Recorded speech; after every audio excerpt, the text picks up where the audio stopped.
kaixo, egunon guztioi, gaur trenari buruz hitz egitera gatoz. Izan ere, albisteak daude eta Euskal Gobernuak eta Espainiako Gobernuak tren bidaiarien garraio zerbitzuaren eskualdaketaren inguruko akordioa egin dute, eta horrek aspaldidanik daukagun aldarri bati aurrera bidea emateko bidea ematen dio, hainbeste urtetako atzerapenen eta ezezkoen ondorioz.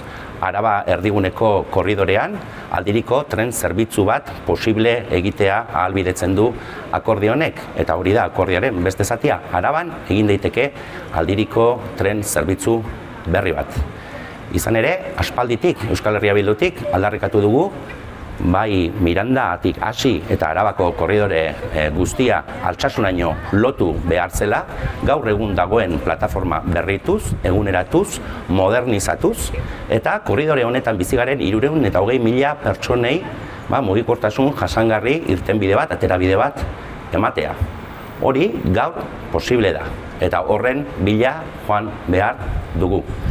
Hori bai, ez dugu ulertzen eta ez gunuke onartuko korredore hau, aldiriko tren zerbitzu berri hau, bakarrik Araiatik Manzanoseraino joatea. Gure ustez, Mirandatik Altsasuraino joan behar du. Eta ez dago inongo eragozpenik gaur egun sektorea liberalizatua dagoelako, eta Jaurlaritzak egin dezake Euskotrenen bitartez aldiriko zerbitzu berri hori martxan jartzea korridore osoan.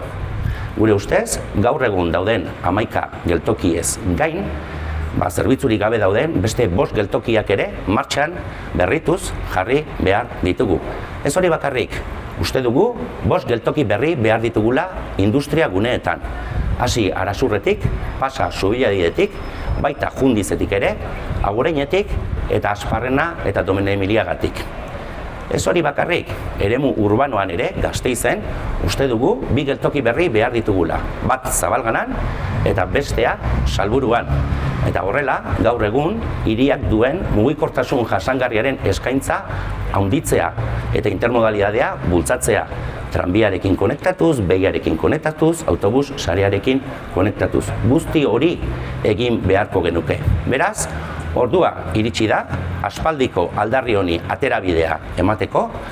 Aldarri hau leku askotatik etorri da, tren sozialaren alde lan egin duen jendea, baita trenari lotutako sindikalgintzatik ere etorri da, eta noski etorri da baita ere, korridore osoan bizi diren herritarren eta agintarien eskutik. Gainera, azpiegitura honek 21. mendean behar ditugun azpiegituren adibidea izan beharko luke. Zentzu ezberdinetan, alde batetik, aldiriko zerbitzu hori martxan jartzeko herritarrei eguneroko edo egunero dituzten beharrei aurre egiteko mugikortasun jasangarria bultzatzeko. Eta honekin batera, larrialdi klimatikoari aurre egiteko azpiegitura bat martxan izateko, garraiori lotuta dauden CO2 emisioak modu nabarmenean jaisteko aukera izango genukelako, eta gainera, eta azkenik, Arabak behar duen lurralde kohesioan pauso oso garrantzitsu bat emateko.